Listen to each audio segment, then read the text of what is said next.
bonjour à tous et à toutes. Je donne bonjour à ceux, celles que je n'ai pas pu saluer. Soyez vraiment les bienvenus dans cette église. Est-ce que vous savez que le Seigneur vous voulait là ce matin? Qui c'est qui en est convaincu? Amen. Amen. J'aime beaucoup ce que Tony nous a partagé tout à l'heure pendant la louange. Vous savez, bien des situations, bien des choses, bien des personnes ont pu nous décevoir sur cette terre. Bien des réussites dans lesquelles on avait mis toute notre espérance, on s'était projeté, ont pu nous décevoir. Mais je sais une chose, depuis que le Seigneur m'a ramené à lui, j'ai jamais été déçu. Jamais. Quand tu places et tu fondes ton espérance et ta foi en Jésus, tu n'es jamais déçu. Amen. Amen. Oh, vous ne m'avez pas l'air convaincu. Amen. Amen. Amen. Ah. Seigneur, je vais prier et on va laisser le Seigneur parler. Seigneur, merci pour ton amour, pour ta bonté. Merci, Seigneur, parce que, comme l'a dit Tony tout à l'heure, tu n'es pas venu comme bien des hommes avec, Seigneur, en inspirant de la terreur, de la crainte, un homme, un valeureux guerrier avec toute une armure et qui venait faire trembler les populations. Mais tu es venu comme un enfant, à la merci des hommes que tu venais sauver, Seigneur. Tu es venu comme un enfant. Sois béni, Jésus. Béni pour ce que tu as fait. Vraiment, merci de tout mon cœur. Seigneur, sans toi, aucun de nous ne serait ici. Sans toi, je n'aurais pas le bonheur de marcher dans la joie et la paix chaque jour de ma vie, Seigneur. Je te remercie de tout mon cœur et veuille ce matin, Seigneur. Tu connais les cœurs mieux que moi ici, Seigneur. Moi, je ne peux pas lire dans les cœurs. Mais je sais une chose, c'est que le Saint-Esprit, toi, cher Saint-Esprit, tu sondes les cœurs ici.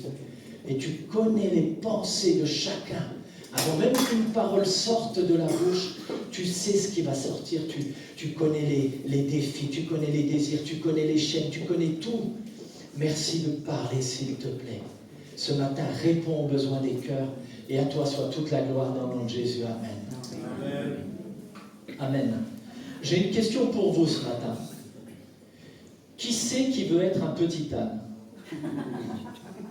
Levez la main bien haut. Qui veut être un petit âne ce matin? Une ânesse? Il y a une ânesse qui veut? Ah, là, vous vous dites, qu'est-ce qui me fait José là? C'est quoi ce matin? Qu'est-ce qui se passe? Alors, je vais vous raconter une petite anecdote. Je connais quelqu'un ici qui va se reconnaître. Mon message ce matin, je vais aller droit au but, je vais vous le dire. Ça a à voir avec l'humilité. C'est la pensée que Dieu a mise sur mon cœur, c'est l'humilité. Vous savez, ce chant-là, il a dit, tu es venu sur cette terre, tu t'es fait misérable, humble et petit par amour pour moi. J'aime les clins d'œil de Dieu. Vous aimez les clins d'œil de Dieu? Je dis, Seigneur, confirme-moi bien que je ne me plante pas de message, que ça vient bien de toi, Seigneur. Seigneur est bon parce que je ne me suis pas concerté avec Tony, je ne sais pas les messages, les chants qu'il allait apporter ce matin. Mais j'aimerais commencer par cette anecdote. Lucien Rochat, que certainement presque personne ne connaît ici, moi je ne le connaissais pas non plus, eh bien figurez-vous qu'il est le fondateur de la Croix-Bleue, la deuxième organisation mondiale d'aide aux personnes en difficulté avec l'alcool, après celle des alcooliques anonymes. Cet homme était chrétien, profondément chrétien. Et il raconte lui-même à sa nièce qui lui pose la question pourquoi il plaçait souvent un âne en papier mâché sur son bureau. Et il va lui dire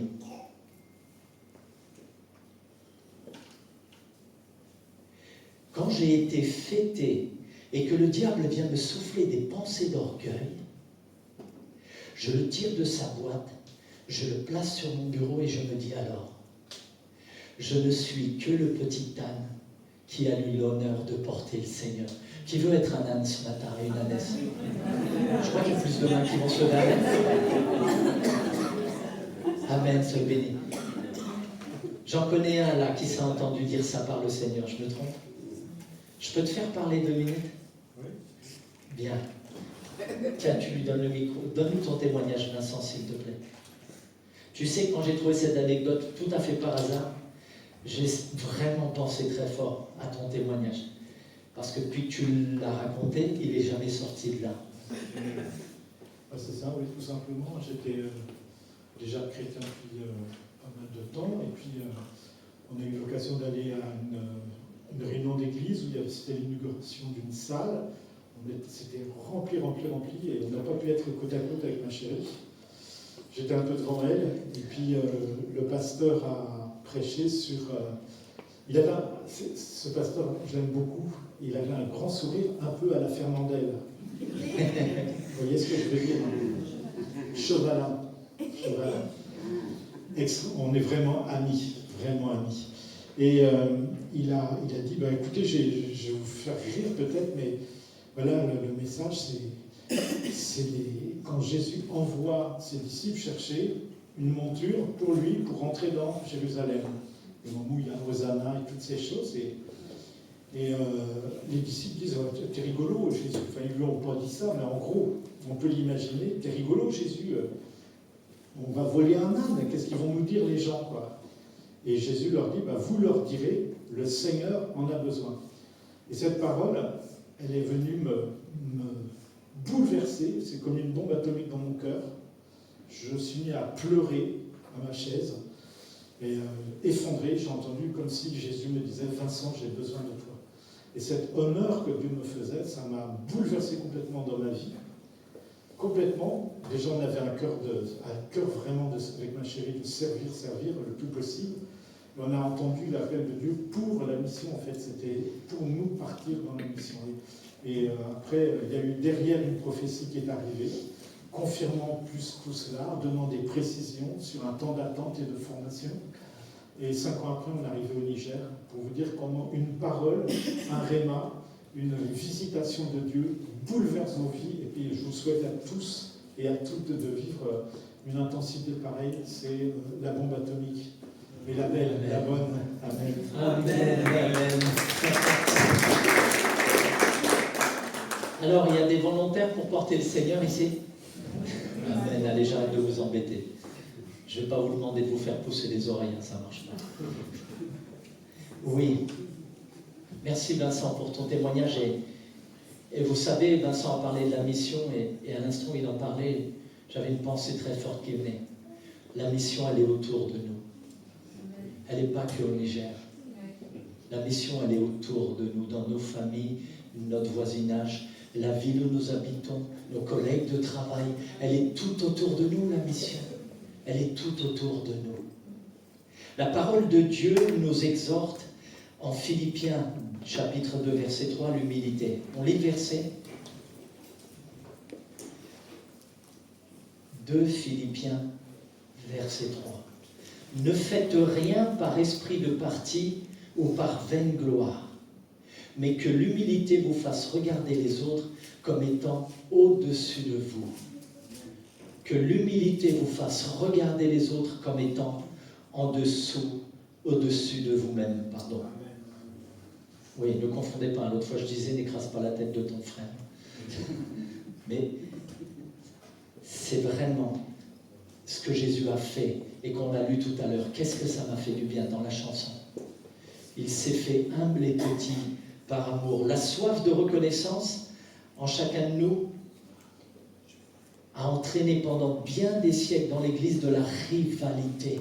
La soif d'être reconnu, ça nous prend, ça vient nous chercher dans l'enfance. Papa, t'as vu, je suis là. Papa, c'est moi. Maman, je suis pas le plus beau pour toi. Ça vient nous chercher dans l'enfance. Et dans les églises, eh bien, cette soif de reconnaissance, ça a généré une rivalité qui a créé de la division. C'est un ennemi implacable, la rivalité. C'est un ennemi implacable de l'unité dans l'Église. Implacable.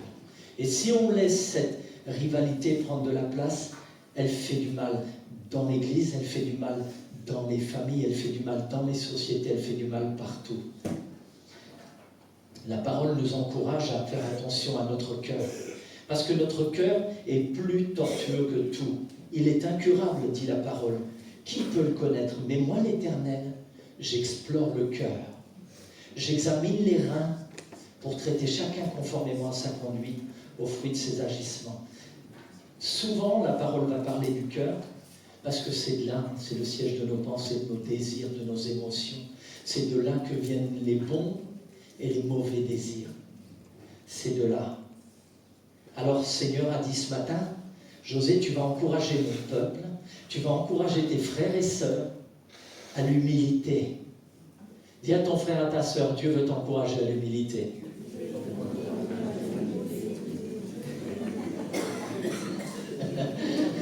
Et je vous signale que celui qui prie à l'autre, il peut se le renvoyer. Vous savez, moi, le premier qui suis ici sur l'estrade, oui, des fois j'en ai pris des pots de banane.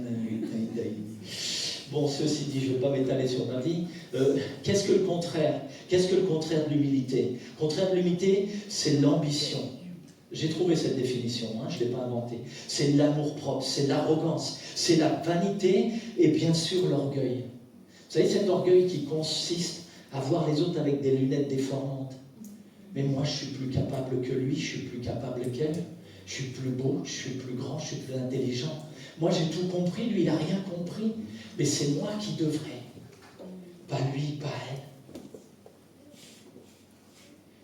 Ça nous pousse à courir après notre réussite, moi, mes plans, mon ministère, au détriment de l'amour, de la justice et de l'intégrité. Il y a aussi la fausse humilité. Et j'en ai fait une petite définition comme je le ressentais. Dire des paroles et faire des œuvres qui veulent dire aux autres que je suis humble, mais dans les faits, je veux briller, être reconnu de tous. Et le problème, c'est que tôt ou tard, ça va être démasqué parce que dans nos simples débats, conversations les uns avec les autres, est-ce qu'on s'en rend pas compte souvent? Nos points de vue divergent et d'un coup, la tension monte, le ton monte, c'est moi qui ai raison. Tu te tais maintenant, s'il te plaît. Ça vient nous chercher, ça vient nous gratter l'orgueil. La vanité, ça vient nous gratter. Mais vous savez, on n'est pas obligé d'en être victime parce qu'il paraît qu'il y a un certain Jésus, Fils de Dieu, qui a remporté la victoire là et qui nous a tout acquis à la croix. Amen. Vous en êtes convaincus? Amen. Dis à ton voisin, non, je ne vais pas dire ça, c'est trop fort, je vais en choquer. Je laisse tomber. C'est cet orgueil qui nous dit, je suis mieux que lui, je suis mieux qu'elle. Mais Jésus, lui, il est venu, il s'est fait humble et petit, par amour pour nous. Lui qui a tout créé, par qui tout a été créé, en qui et pour qui tout a été créé, il s'est venu se faire tout petit, humble et amour, et petit par amour. On vit dans une société, vous savez, tout nous pousse à l'élitisme. Être le meilleur, toujours la soif de reconnaissance des talents professionnels, artistiques ou autres qualités. C'est pas un mal de vouloir être bon dans ce qu'on fait. Mais quand ça devient le but, quand l'intérêt c'est d'être reconnu des autres, ça devient vicieux. C'est là que ça perd. Et vous voyez toutes les émissions aujourd'hui à la télé, les Starac et j'en passe et autres, et bien des émissions qui viennent pour porter quelqu'un tout en haut, en faire le champion, la championne, la plus belle voix, le plus grand talent, le plus. Et les réseaux. Est-ce que les réseaux, ils ont amélioré ça? Les réseaux, ils n'ont pas amélioré ça. Combien de personnes publient chaque jour pour avoir des likes et des likes et des likes et des likes, pour briller, pour être vu, pour être reconnu. Et on voit ça aussi dans le corps de Christ, et c'est triste. Heureusement, je bénis Dieu pour les hommes et les femmes de Dieu qu'il a envoyés sur la mission Internet. C'est pas la mission. C'est la mission des réseaux, parce que là, il y a moyen aussi d'évangéliser énormément. Mais quand tu vas sur les réseaux pour essayer de t'accomplir et dans le seul but d'être reconnu, de recevoir des likes, tu te trompes de cible, tu te plantes. Et puis j'aimerais dire entre guillemets très, très doucement pour ne pas heurter, tu voles la gloire à Dieu.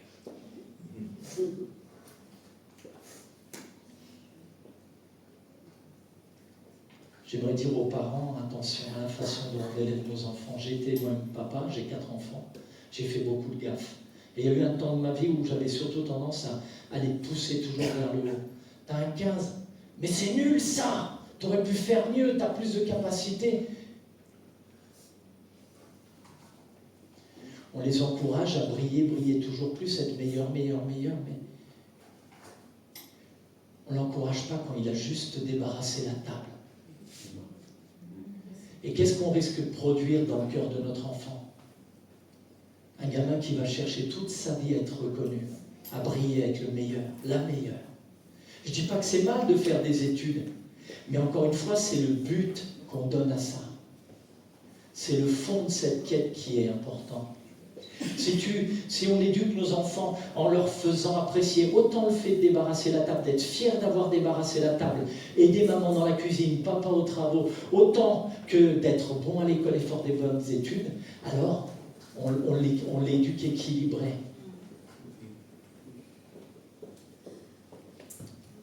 Et vous les jeunes, ne vous faites pas happer. Ne vous faites pas happer par tous ces soi-disant super influenceurs, influenceuses qui ont tout compris.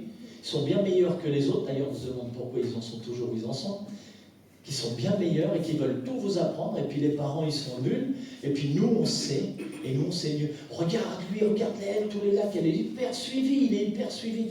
Mais quelles sont les voies dans lesquelles il vous envoie? La Bible elle dit vanité des vanités. Tout est vanité sur la terre, tout est vanité.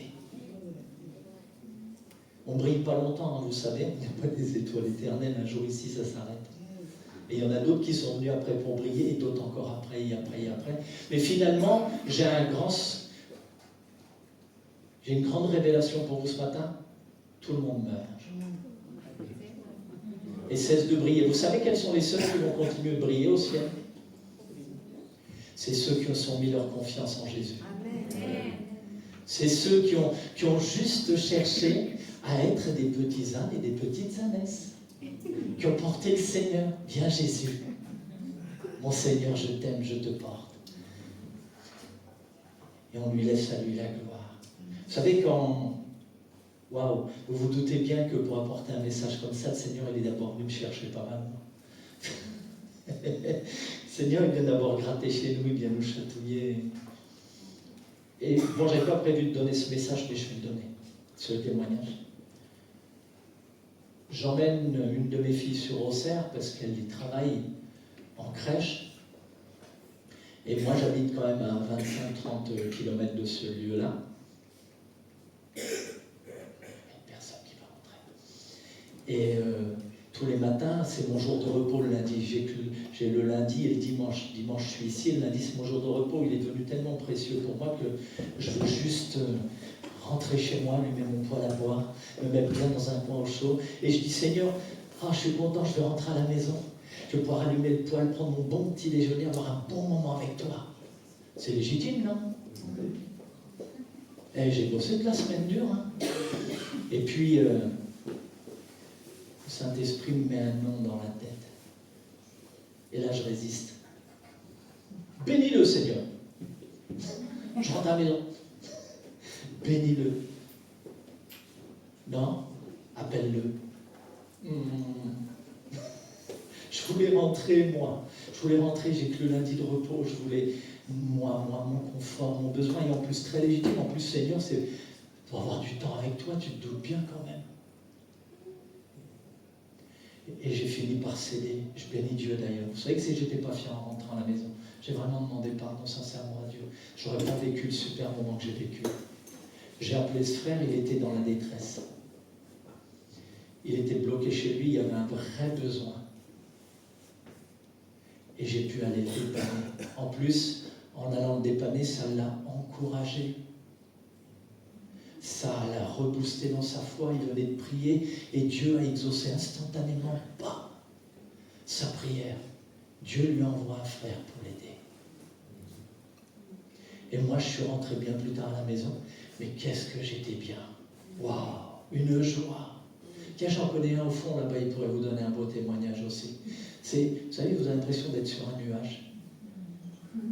Qui c'est qui veut être l'âne et l'ânesse du Seigneur? Amen. Oh, je vois plus de mains qui se lèvent, là, ça devient bon. Oh, merci Seigneur. crois que je vais vous le répéter tout du long. Mes amis, le monde nous encourage à quoi finalement? Les réseaux, la télé, tous les discours des collègues de travail, on est tous encouragés à quoi finalement? L'esprit de ce monde nous encourage à l'orgueil, la vanité. Qui est à l'origine de ça? Qui c'est qui vient de parler là? C'est qui? Qui c'est qui est à l'origine? Satan. Ah, bravo. Un bon point. Et oui, qui c'est qui s'est vu plus beau, plus grand que Dieu? C'est lui. Et vous savez qu'il avait quand même une place importante là-haut. Hein? C'était un ange de rang élevé. Mais à un moment donné, il a commencé à se penser plus grand que son Créateur, plus capable. Je suis moi-même mon Dieu. Et c'est ce qu'il a fait avec Ève et Adam dans le jardin d'Éden. Vous deviendrez des dieux, ton propre maître, l'orgueil. Plus besoin de Dieu. Accomplis-toi, sois toi, au détriment des autres. Écrase s'il le faut. Ça, c'est la façon de parler du diable. Ça, c'est les pensées qui viennent nous chercher. Et c'est ce qui fait beaucoup de mal. Vous savez que la plupart des prédicateurs, pendant un moment, ça se disait beaucoup dans les églises. C'est au palmarès de ce qui fait chuter les hommes de Dieu, l'orgueil. C'est au palmarès avec le sexe et l'argent. Merci. Et l'orgueil, il est bien placé, les number one. C'est ce qui fait chuter beaucoup d'hommes. Beaucoup d'hommes. Et de femmes. Parce que pourquoi je dis tout le temps les hommes? Il y a des femmes autant engagées que les hommes dans le ministère, hein, je suis désolé. Hein. Aujourd'hui, il y a autant de femmes engagées dans le ministère que les hommes. Amen. Bon, soyez bénis. Oh oui, il ne faut pas laisser l'ennemi. Ne laisse aucune place à l'ennemi dans tes pensées. Ne suis pas le modèle de ce monde. La Bible ne nous encourage-t-elle pas à renouveler notre intelligence? Si tu te nourris uniquement des réseaux, tu te nourris uniquement des médias et que tu te nourris très peu de la parole de Dieu, qu'est-ce qui va te formater à la fin? Qu'est-ce qui va prédominer dans tes pensées? N'arrêtons pas de nous nourrir de la parole de Dieu, nous en avons besoin. Nous en avons besoin. Il y a une maman dans la Bible, il y a une maman qui est venue trouver Jésus à un moment donné. Pour ses deux fils. Vous voyez de qui je veux parler? Ouais, c'est la maman de Jacques et Jean. Et elle vient trouver Jésus et elle lui dit, « Seigneur, Seigneur, j'ai une requête à te faire. » Oui, parle.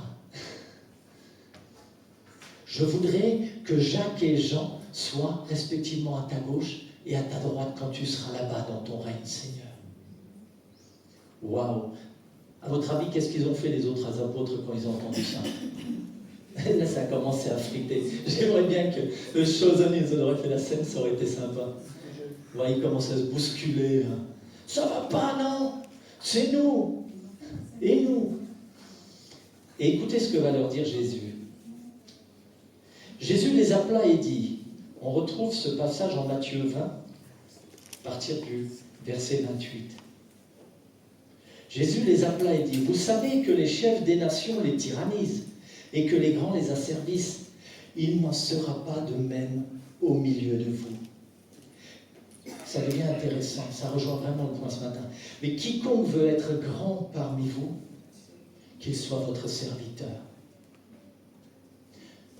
Tu veux dire quelque chose à ton frère, à ta sœur? Serre-moi et tu seras grand. Non, je plaisante. Ça s'appelle profiter, ça, attention. C'est pas ce que je suis en train de vous dire. C'était une petite blagounette. Quelqu'un, et quiconque veut être le premier parmi vous, qu'il soit votre esclave. C'est ainsi que le Fils de l'homme est venu, non pour être servi, mais pour servir et donner sa vie comme la rançon de plusieurs.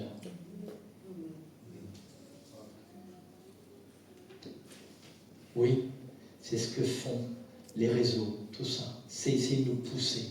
L'arrogance précède la ruine et l'orgueil précède la chute. Vous savez que des versets, je ne vais pas tous vous les faire parce que là, en fait, je ne dirai plus rien, je lirai la Bible, mais il y a énormément de versets dans la parole qui parlent du danger que représente l'orgueil et la vanité.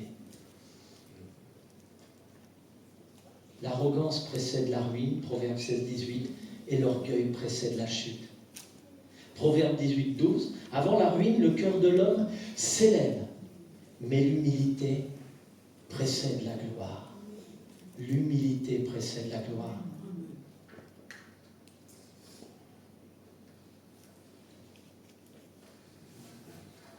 Nous voyons dans la parole un exemple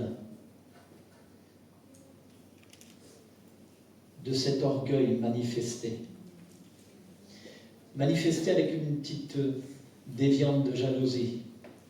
C'est Aaron et Myriam, les frères et sœurs de Moïse.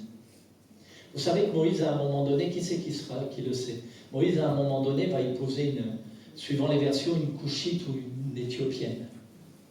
Il va se remarier avec elle. Et là, j'ai paraphrasé l'histoire. Et là, c'est Myriam qui parle. En plus, tu te rends compte, il a épousé une étrangère. Il est devenu charnel quand même. C'est à nous de conduire le peuple. C'est à nous de conduire le peuple.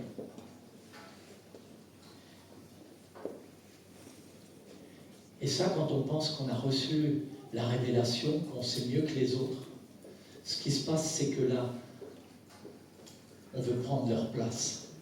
C'est la rivalité. Te vois-tu plus saint que tes frères, tes sœurs, plus digne de servir, au point de les juger? T'estimes plus digne que l'un ou l'autre, plus intelligent? Et c'est comme ça qu'on a vu parfois, et on voit dans les églises, quelquefois on a quelques-uns arriver. Et mon but ici n'est de juger ni de condamner personne, mais de mettre en garde ceux qui sont là. Et ces personnes viennent dans l'église et elles prétendent qu'elles savent mieux que les autres, qu'elles ont reçu de Dieu la révélation suprême, qu'elles sont prophètes, prophétesses, qu'ils ont reçu. Eux, ils ont la révélation et que l'église marche dans le péché. Toute l'église est souillée sauf eux. Méfiez-vous. Méfiez-vous de ces personnes. Parce que si quelqu'un vient et te dit demain dans l'église, cette église, elle marche à l'envers, ils sont tous souillés, pas que celle-là ou d'une autre. Et puis, mais moi j'ai reçu la révélation. Méfie-toi quand même. Méfie-toi. Je ne pense pas que ce soit l'amour et l'humilité qui le fassent parler ou la fassent parler. Je pense que c'est plutôt un problème d'orgueil. C'est plutôt un problème d'orgueil. Parce que quand tu commences à te sentir, toi, digne devant Dieu, il y a un problème. Il y a un vrai problème. Parce que le sacrifice de Jésus ne te sert plus à rien. Nous sommes sauvés par grâce. Aucun de nous n'est encore parfait. Aucun de nous n'est arrivé à la perfection. Et c'est une œuvre que Christ a commencé en nous et que de gloire en gloire, il opère. Alors bien sûr, tant qu'on n'est pas parfait, des fois on fait encore des gaffonnettes. On n'est pas des petits saints dans une petite boîte enfermée. On est des êtres vivants qui de temps en temps se salissent les pieds dans la boue dehors. Mais l'amour te voit, te fait regarder ton frère ou ta sœur plus grand que toi. Tu ne juges pas. Il n'est pas arrivé comme toi d'ailleurs. Il n'est pas arrivé.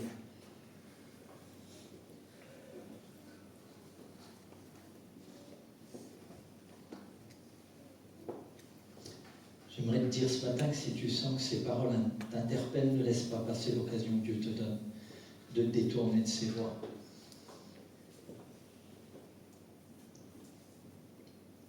Oui, Dieu reprend ceux qu'il reconnaît comme ses fils selon Hébreux 12.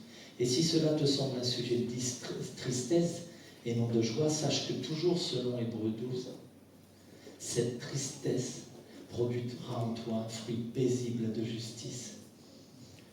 Je bénis Dieu pour toutes les fois où il m'a repris. Vous savez, ce verset qui dit où Dieu s'engage à nous montrer la voie que nous devons suivre, eh bien Dieu, si on part de travers, il nous ramène. Et des fois, ça provoque de la tristesse. Parce que des fois, on croyait que vraiment c'était la voie la meilleure pour nous, qui allait nous donner du bonheur, de la joie. Et Dieu te ramène. Parce que Dieu ne veut pas que tu te perdes. Il ne veut que personne se perde, mais que tous parviennent au salut.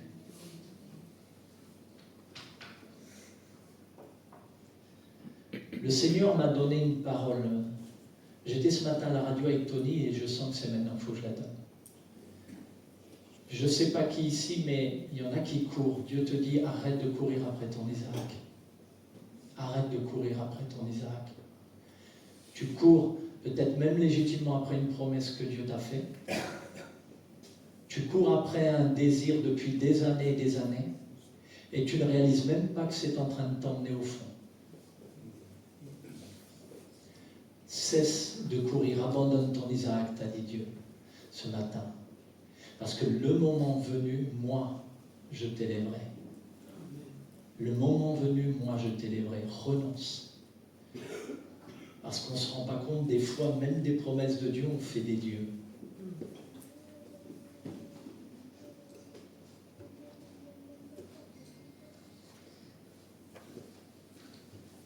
Alors, il y a un autre épisode intéressant dans la Bible. Et cette fois, c'est les apôtres qui nous en font encore une bonne.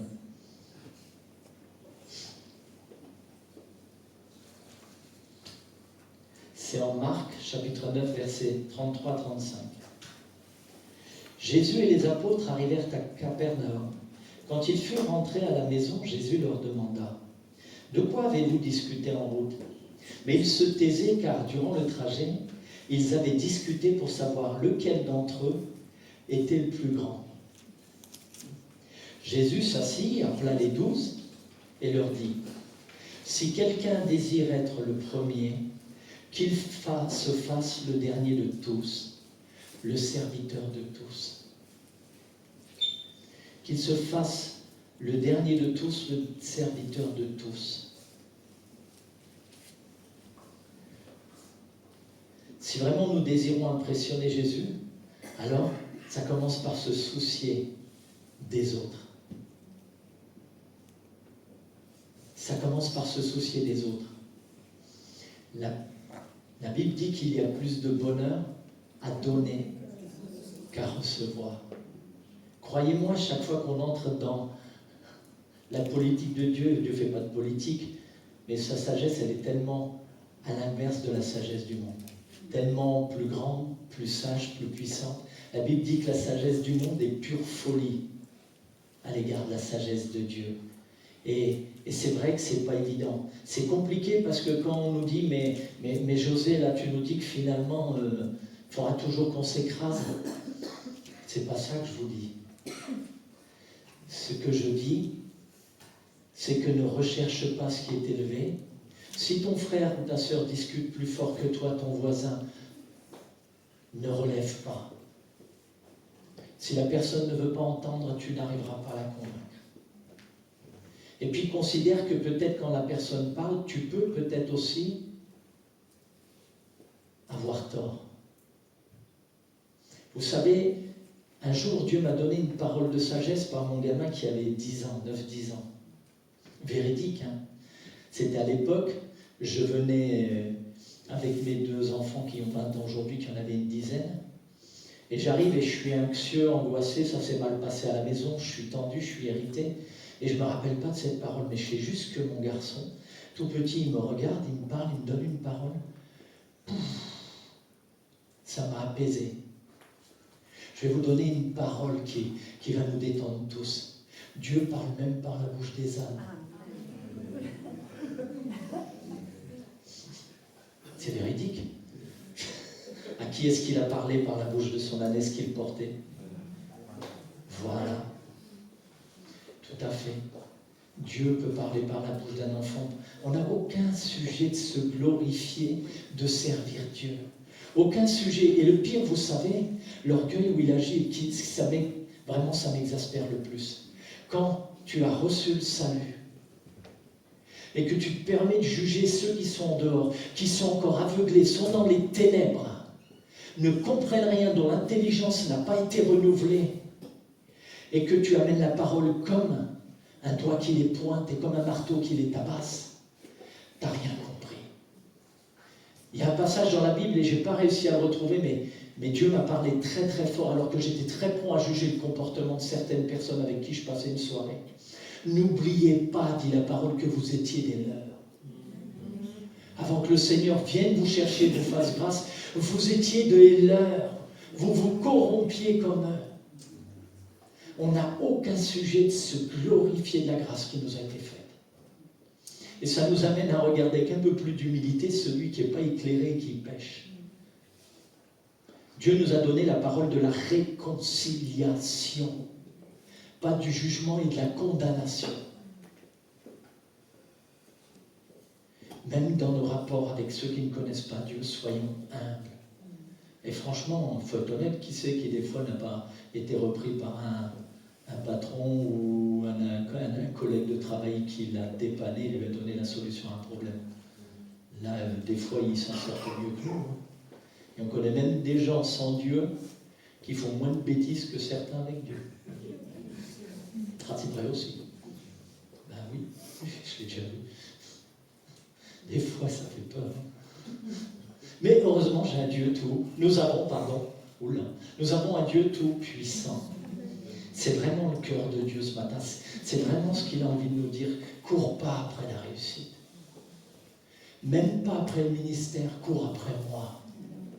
Cours après moi. Laisse-moi te guider. C'est toi qui me portes, c'est pas moi qui te porte. Laisse-moi prendre les rênes de ta vie. Et tu vas entrer dans toutes ces œuvres bonnes que j'ai données.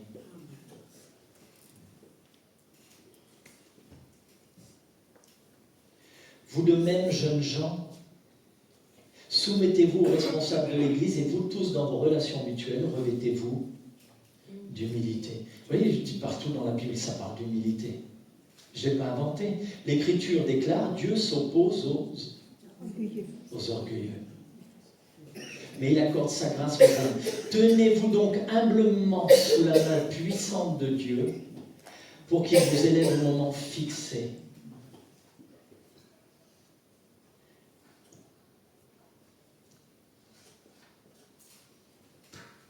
C'est une parole pour quelqu'un, ça. Dieu te dit ce matin que c'est lui qui va t'élever. Ne cherche pas par toi-même. Ne cherche pas à ouvrir les portes par toi-même. C'est Dieu qui t'a sauvé, c'est Dieu qui t'a appelé. Et c'est Dieu qui va t'élever. Ne cherche pas à pousser les portes.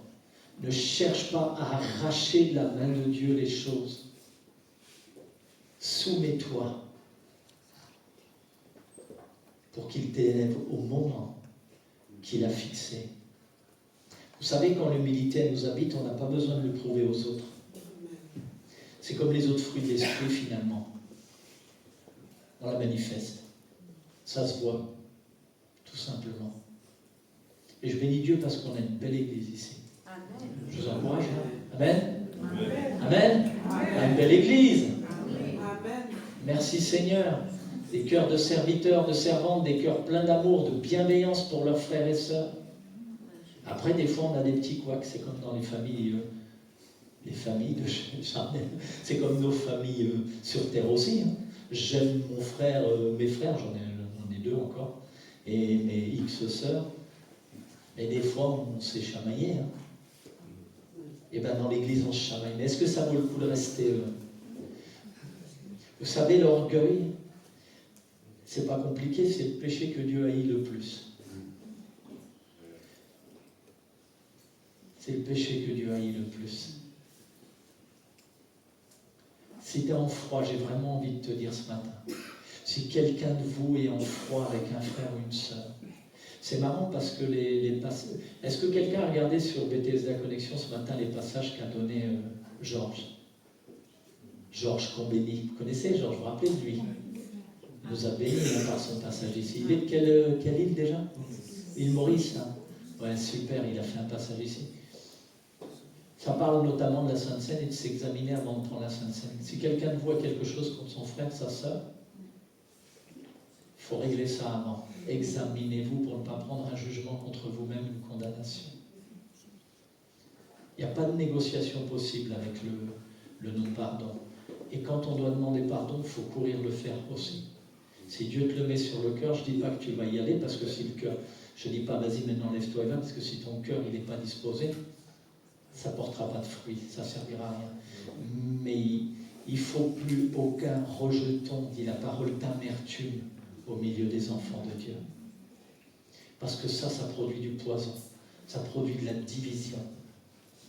Et c'est de l'orgueil brut.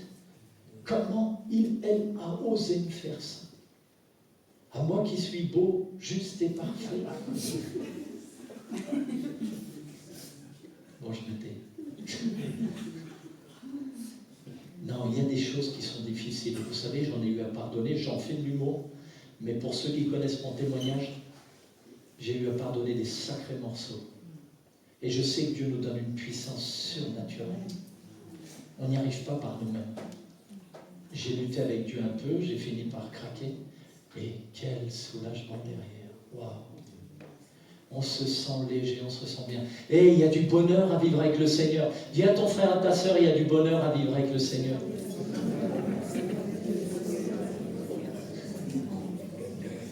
Je ne comprends pas, je me suis toujours posé une question. Jésus dit, je suis venu pour que mes brebis aient la vie et une vie abondante. Et des fois, je ne vois pas la vie abondante dans l'Église. Et je me dis, pourquoi, Seigneur? Pourquoi? Parce qu'on traîne certains encore des poulets. Et on ne veut pas les lâcher. On les aime, nos poulets avec lesquels on court. Fais-nous grâce, Seigneur, fais-nous grâce. Excusez-moi, je digresse. Vraiment, lâche ça. Le Seigneur te dit, lâche ça. Lâche ça. Tu t'empoisonnes, puis l'autre, ça se trouve même pas conscience.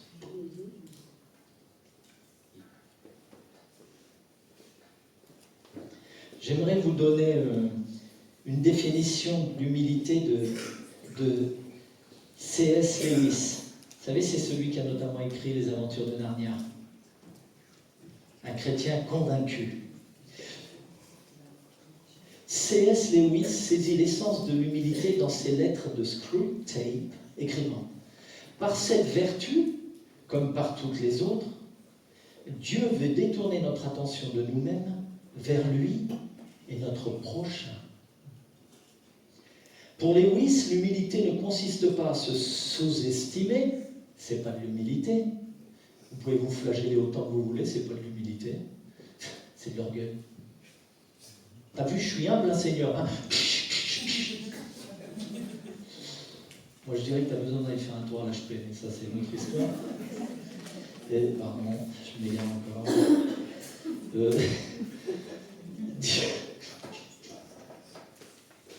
Dieu veut détourner notre attention de nous-mêmes pour la tourner vers lui et notre prochain. Et à moins se soucier de soi-même, à s'oublier et à se tourner vers les autres avec amour. 1 Corinthiens 13 ne dit-il pas que l'amour ne recherche point son intérêt? L'amour parfait ne recherche point son intérêt. C'est marrant, comme l'amour et l'humilité, c'est vraiment très proche comme fruit. Et ce chant, c'est ça que j'ai trouvé super. Humble et petit par amour. Autrement dit, plus l'amour est grandi en toi, plus tu vas générer les fruits de l'esprit. Tous ces bons fruits de l'esprit dont Vincent nous a fait souvent le rappel. Ben, je ne vous demanderai pas de les reciter parce que je ne me rappelle pas tous par cœur. Ça va être la honte pour moi. Oui, il dira, C.S. Lewis, l'humilité nous permet de nous oublier, de nous tourner vers les autres avec amour. Avec amour, en ce sens, l'humilité nous libère de l'égocentrisme, de notre ego. Vous savez, la soif de moi, je m'accomplis, moi. S'il le faut, lui, je le pousse là, je lui pique son idée. S'il le faut, je l'écrase, je médis sur lui, ouvrant la voie à une plus grande communion avec Dieu et avec autrui. Qui c'est qui veut une plus grande communion avec Dieu et avec autrui ce matin? Amen. Ah, c'était pas convaincant. Qui veut être le petit âne, la petite ânesse du Seigneur ce matin? Amen. Amen. Une ovation à Jésus, s'il vous plaît.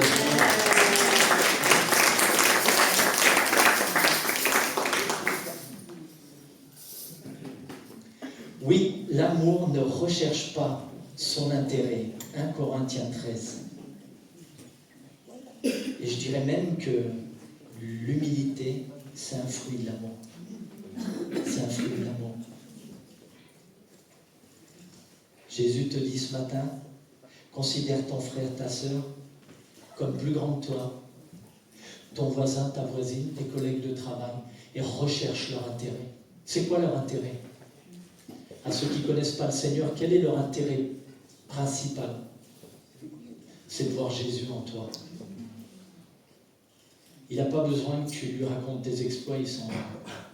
Ça a commencé dans le monde, il s'en fiche. Il a besoin de voir Jésus en chacun de nous. C'est ça qu'il a besoin, ton voisin, ton collègue de travail, celui qu'il ne connaît pas. Comment il va le voir? Il va le voir au fruit que tu vas manifester. Amour, humilité, joie, paix, patience, bonté, tempérance. Et j'aime... Arrête de te moquer de moi. Je les ai dit quand même. J'ai pas fait exprès. Nous trouvons dans la parole un homme qui image parfaitement cette définition. Et je suis sûr que celui-là, vous ne l'avez pas. Parce qu'on ne parle quasi jamais de lui, j'entends quasi jamais entendre prêcher, mais quel homme de Dieu. Quel homme avec un cœur humble. Je vous lis le passage et vous... C'est dans 1 Samuel 18. David avait achevé de parler à Saul. Et dès lors, l'âme de Jonathan, bravo Vincent, Jonathan fut attaché à l'âme de David. Et Jonathan l'aima comme son âme. On pourrait paraphraser, l'aima comme lui-même. Tu aimeras ton prochain comme toi. Ce même jour, Saül retint David et ne le laissa pas retourner dans la maison de son père. Jonathan fit alliance avec David parce qu'il l'aimait comme son âme. Et écoutez ce que va faire Jonathan. Et ça dénote de l'amour et de l'humilité. Il prend son manteau, il le met sur David. Il prend son épée, son arc et sa ceinture. Il les donne à David. Vous savez que c'est prophétique ce geste en plus. Ça annonce la royauté de David, mais à travers David, la royauté de Jésus. Il s'humilie. Il était fils du roi Saül. La royauté lui revenait de plein droit. Il lâche tout aux pieds de David, qui est le serviteur. Il a vu David plus grand que lui-même. Il a vu avec les yeux de la foi, il a vu David plus grand que lui-même et peut-être même ce qu'il y avait au-delà de David, par la foi. Et c'est prophétique ce que Dieu nous dit aujourd'hui. Avec les yeux de la foi, vois celui qui t'entoure, celle qui t'entoure, plus grand que toi. Tu vas voir des miracles. Tu vas voir des prodiges.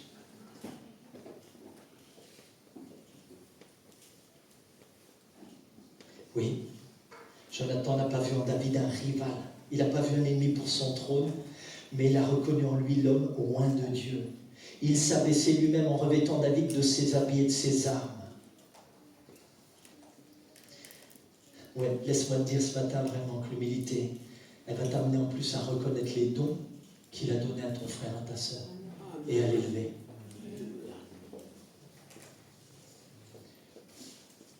Pas mettre tes dons et tes talents à toi en avant en méprisant ceux que tu as décelés chez ton voisin, chez ton frère, chez ta sœur, mais à l'élever. Parce qu'avec le Seigneur, on ne bosse pas en solo, vous avez remarqué? On bosse en équipe. On bosse en équipe. Est-ce que quelqu'un a remarqué qu'on était vraiment une équipe dans cette église? Ça travaillait en équipe. Amen? Amen? Amen? Amen, on est une équipe. Et le copain, quand il voit des qualités chez son frère, sa sœur qu'il n'a pas lui, le vrai frère, la vraie sœur, il va le trouver, il va dire « Waouh, j'ai vu ça en toi !» Gloire à Dieu, que Dieu soit béni pour les dons, les talents qu'il t'a donnés. On va t'aider, on va t'aider.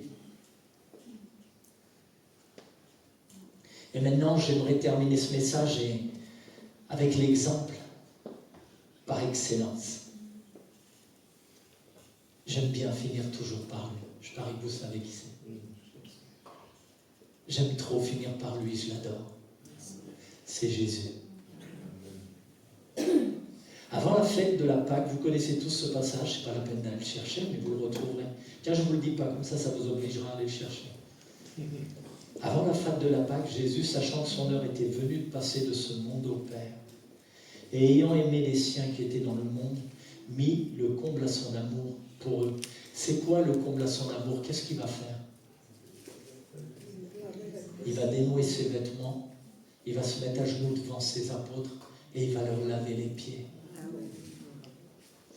Il va leur laver les pieds. Quelle humilité! Vous savez que c'était un rôle qui était attribué aux hommes, aux serviteurs des grands d'Israël qui recevaient des invités.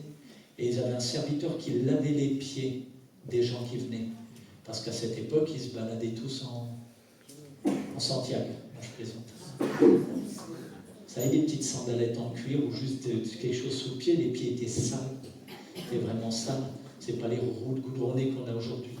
Et des fois, avec la chaleur et la sueur, bon, je ne vous fais pas le tableau, vous avez compris. Et donc, Jésus a lavé les pieds de ses 12 apôtres. Ces 12 apôtres. Et donc, il y en a un, toujours le même, qui se rebelle, vous le connaissez. Toujours un, là, il a une petite pointe d'orgueil, hein, cet homme-là. Oh là là. Avant de renier Jésus, qu'est-ce qu'il était pénible, ce Pierre. Je crois que si j'avais été des 12 apôtres, on s'est souvent trop choqués tous les deux. Mais qu'est-ce qu'on l'aime. C'est notre frère en Christ. Hein. Ça va être génial de les retrouver là-haut, tu ne trouves pas? On va poser des questions à Gédéon, poser des questions à Paul, à Pierre, à David. Et Jésus va dire à la fin à tous, « Si donc je vous ai lavé les pieds, moi le Seigneur et le Maître, vous devez aussi vous laver les pieds les uns. Car je vous ai donné un exemple afin que vous fassiez comme je vous ai fait. En vérité, je vous le dis, le serviteur n'est pas plus grand que son Seigneur. Le serviteur n'est pas plus grand. Tout en Jésus nous amène toujours à voir au minimum notre frère, notre sœur comme notre égal. Mais jamais le regarder de haut.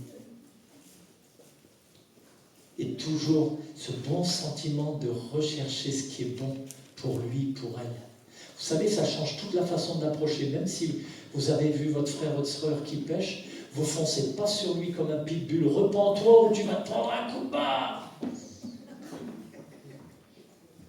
Vous ne foncez pas comme ça. Vous allez nerveux avec amour. En fait, même moi, j'y arrive pas, je suis obligé de me mettre devant Dieu. Je dis, Seigneur, fais quelque chose, prépare ce cœur d'abord parce que je ne sais pas comment je vais aller lui parler. Je ne sais pas, je n'ai pas envie de le briser, je n'ai pas envie de la briser, j'ai pas. Donne-moi des paroles empreintes d'humilité, d'amour, de douceur. Oui, lors de la dernière scène, Jésus s'agenouille et lave des pieds. Et maintenant, j'aimerais vous lire et je vais inviter mes frères à revenir prendre les instruments.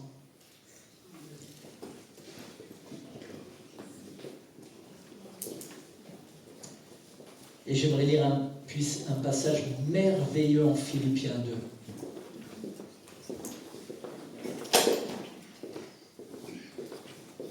2. Tout à l'heure, je vous ai donné le premier verset de ce passage que je voulais donner en entier, que je donne en entier maintenant. On a vu que Dieu résistait aux orgueilleux, mais il faisait grâce aux humbles. Et quand son moment, quand tu t'humilies sous la main de Dieu, il t'élève. Regardons ensemble, c'est glorieux cet exemple, par excellence, celui toujours de notre Seigneur Jésus.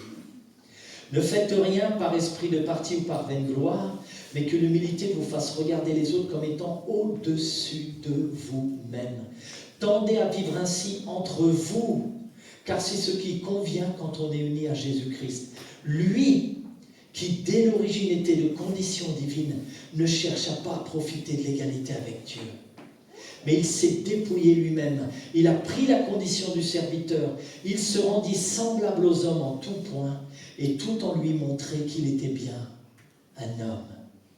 Il s'abaissa lui-même en devenant obéissant jusqu'à subir la mort. Oui, la mort sur la croix. C'est pourquoi Dieu l'a élevé à la plus haute place et lui a donné le nom qui est au-dessus de tout nom. Donnons une ovation à Jésus, s'il vous plaît. À Jésus soit la gloire. Alléluia. Alors ce matin, je vais inviter tout le monde à fermer les yeux, à se lever. On va tous ensemble se lever pour le Seigneur.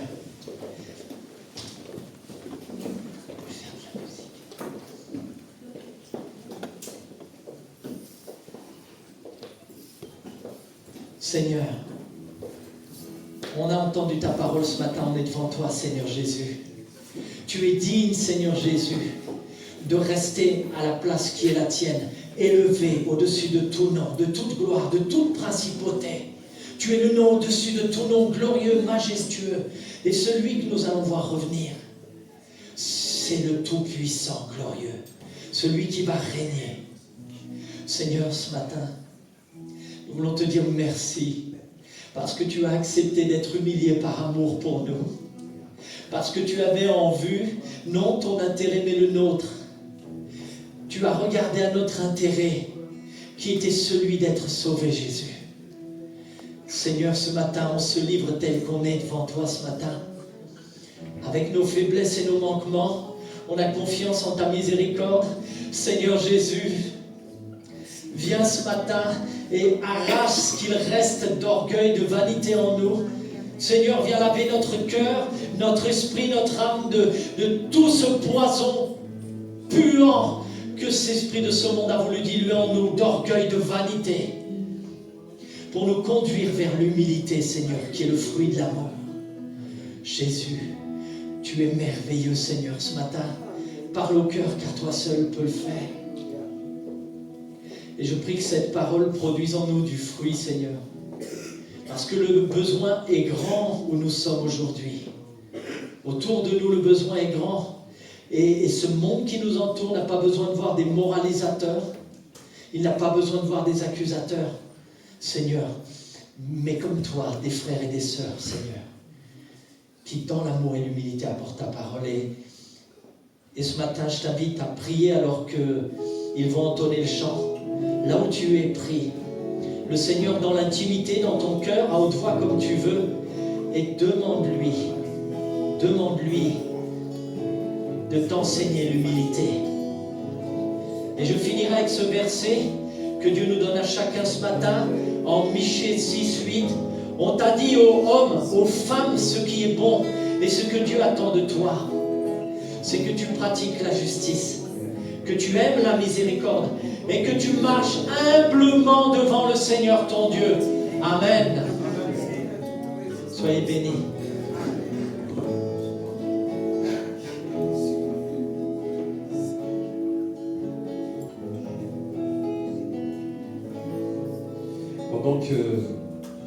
Pendant que José prêchait, j'avais vraiment cette pensée que, justement,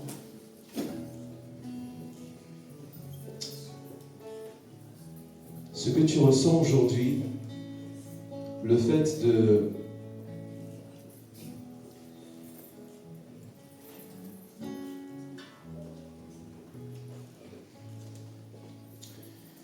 ne pas pouvoir apprécier ce que Dieu a mis de plus précieux dans le cœur des autres.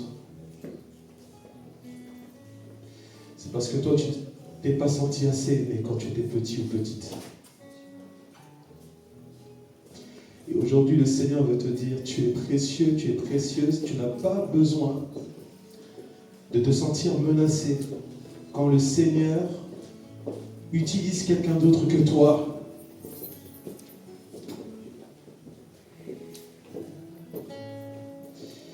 Tu manques d'amour et c'est pour ça que tu as peur.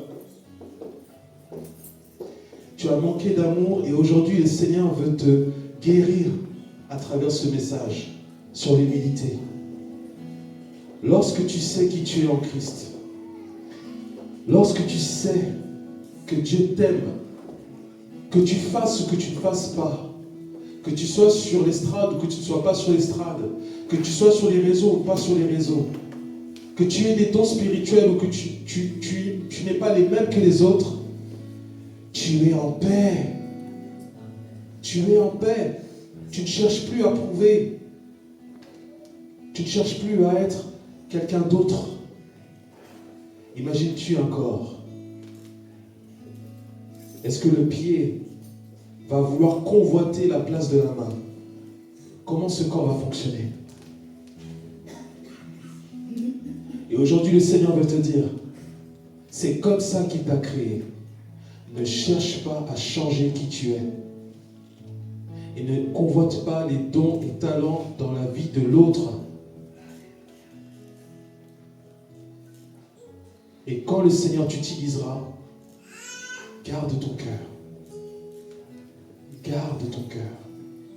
Quand le Seigneur va élever son nom dans ta vie, garde ton cœur. Reste toujours humble. Ne te dis pas, ça y est, j'ai avancé, je connais. On sera toujours à l'école de Dieu. Même après 50 ans d'expérience avec le Seigneur. Dieu nous surprendra toujours.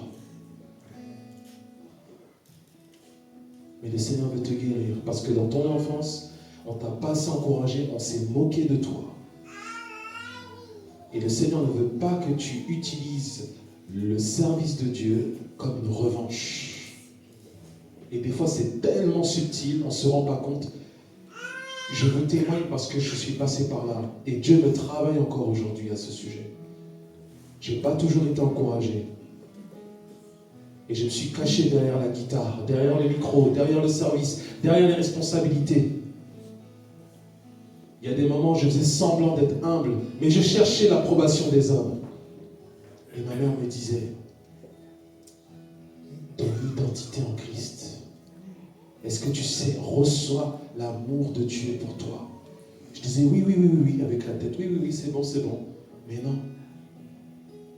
Je n'étais pas conscient de comment Dieu m'aime, même quand je n'ai pas la guitare, même quand je n'ai pas la voix ici. Parce que ce n'est pas moi qui compte. C'est lui. Et même si vous m'oubliez un jour, tant que vous vous souvenez de Jésus, c'est ce qui compte. Et on se retrouvera au ciel pour glorifier un seul. Un seul. Et il y a de la place pour tout le monde dans le service de Dieu.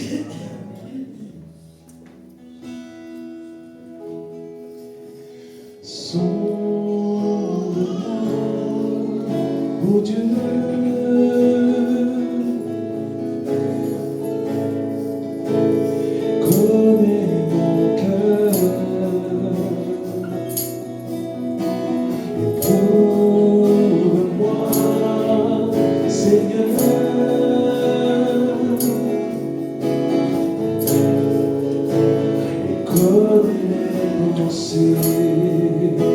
Regarde si je suis loin de toi.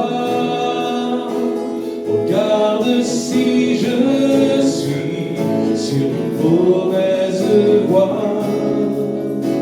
Regarde si je suis loin de toi. Et conduis-moi toutes tes voies pour l'éternité.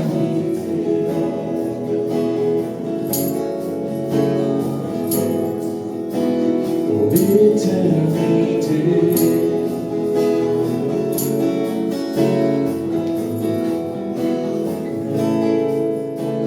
Sonde-moi, ô Dieu.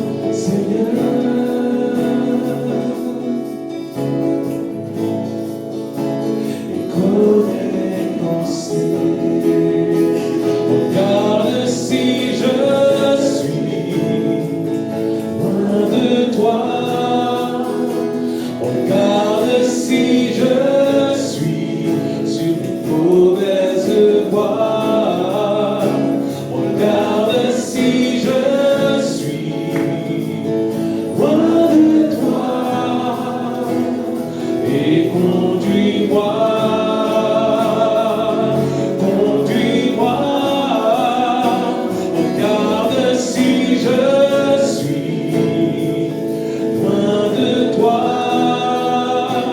regarde si je suis sur une mauvaise voie, regarde si je suis loin de toi, et conduis-moi dans toutes tes voies pour l'éternité.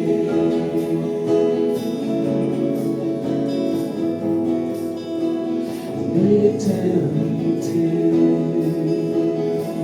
Sauve-moi, Seigneur, pour l'éternité.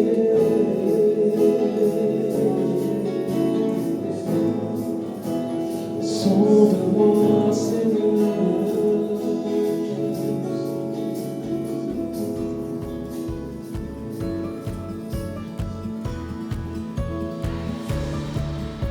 Merci d'avoir regardé cette vidéo. Nous espérons qu'elle t'a encouragé et fortifié dans ta foi. Si c'est le cas, like pour soutenir, abonne-toi pour ne rien manquer, et surtout, partage cette vidéo aux personnes que tu as sur le cœur. Que Dieu te bénisse. À très vite.